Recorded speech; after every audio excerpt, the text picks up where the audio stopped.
ادب خدمت دوستان عزیز. اینم از سفارش دوست عزیزمون آقای خدادادی که رویش رو ما دوختیم. ببینید اینم آستینشه، یکی دیگه از آستینش، اینم.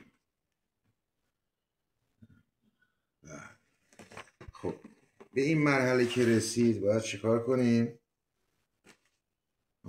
اگه گفتید چیکار باید بکنیم؟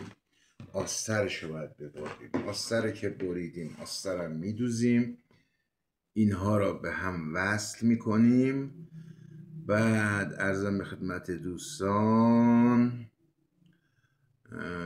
هیچ دیگه تکمیلش میکنیم و یه اتوبش میزنیم آخر سر، تحویل مشتری عزیزمون میدیم، میپوشه صفا میکنه. این کاپشن ها را دوستان شما 20 سال، بیشتر از 20 سال هم میتونی استفاده کنی، به شرط اینکه شما سالی 2 بار باید واکس بزنی. به اینها مراقبت کنی، واکس بزنی، با آب نشوری. این خاصیت چرم طبیعی هست. یه بار خرید میکنی، یه عمر استفاده میکنی. ما یکی از اقوام ما بعد اینکه فکر کنم بیش از 10 سال بیشتر از 10 سال استفاده کرد، بعد تازه دست دومش هم فرو. این کاپشن چرمه.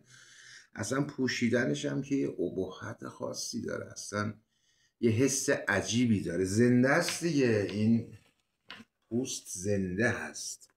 این پارچه های چیز هست، پارچه های بسیار شیمیایی، اونها اصطلاحا مرده هست.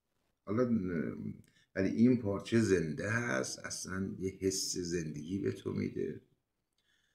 خب ولی یه این نگم دیگه، یه چیزی میخواستم بگم تا همینجا بسه. هرچی حرف بزنی خرابتر میشه. همین. حالا انشالله تکمیل شد باز فیلمشو براتون میذارم.